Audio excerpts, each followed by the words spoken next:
এক নজরে মাছের কাঁটা ছাড়ানো শিখে নিন।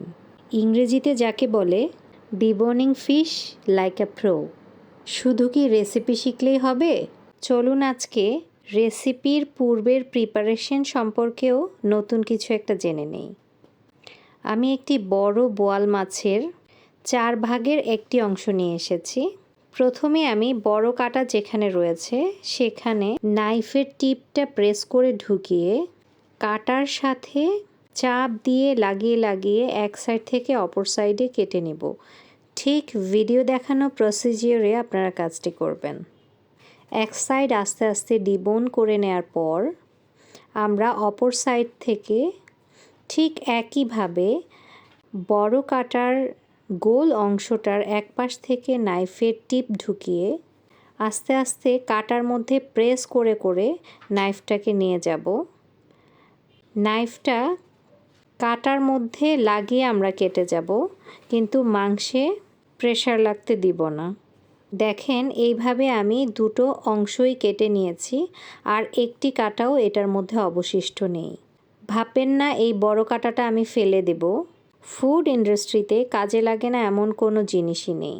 এই বড় কাঁটাটি দিয়ে আমরা কি করব আমি আপনাদেরকে পরে জানিয়ে দিচ্ছি। এখন আমরা ফিশের স্কিন কিভাবে পিলিং করব সেটা দেখিয়ে দিচ্ছি আপনাদেরকে। এই যে আমি মাছের এক সাইড থেকে যেখানে চামড়াটা রয়েছে সেখানে নাইফ ঢুকিয়ে আস্তে আস্তে চাপ দিয়ে চামড়াটাকে নিচের দিকে টেনে ধরব। একটু একটু করে ধৈর্য নিয়ে কাজটি করতে হবে। আমি এখানে বোয়াল মাছ নিয়েছি বলে স্কিনটি ঠিকভাবে উঠে আসছে না, কারণ বোয়াল মাছের চামড়া একটু পাতলা থাকে আর এটি সামুদ্রিক মাছ না। সামুদ্রিক মাছ হলে কিন্তু খুব সুন্দরভাবে স্কিন রিমুভ করা যায়। বিদেশিরা কখনো স্কিন এবং বোন একসাথে রেখে আমাদের মতো রান্না করে খায় না। বলতে পারেন এর জন্য তাদের খাবারের দামও অনেক বেশি।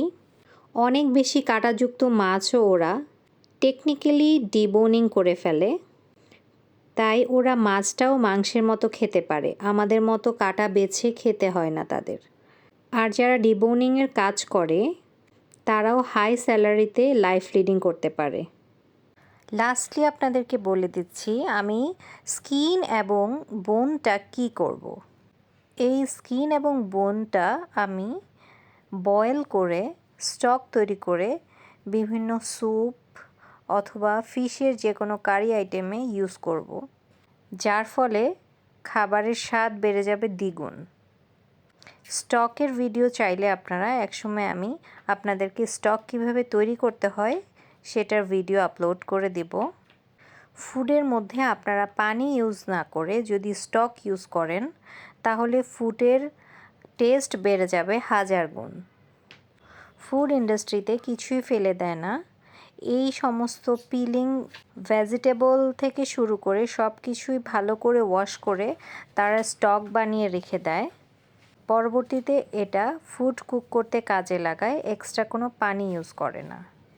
সো এই পর্যায়ে আমি আমার প্রয়োজন অনুযায়ী মাছগুলোকে টুকরো করে নিচ্ছি। আপনারা আপনাদের পছন্দ মতো ডিজাইন করে নিতে পারবেন। আমার ভিডিওটি যদি ভালো লেগে থাকে অবশ্যই এঞ্জেলস ওয়ার্ল্ডের পাশে থেকে চ্যানেলটিকে ফলো দিয়ে রাখবেন। সো বন্ধুরা আজ এ পর্যন্তই। দেখা হবে আবার নতুন কোনো ভিডিওতে, নতুন কোনো আয়োজনে। টিল দেন সবাই ভালো থাকবেন, সুস্থ থাকবেন। আল্লাহ হাফেজ।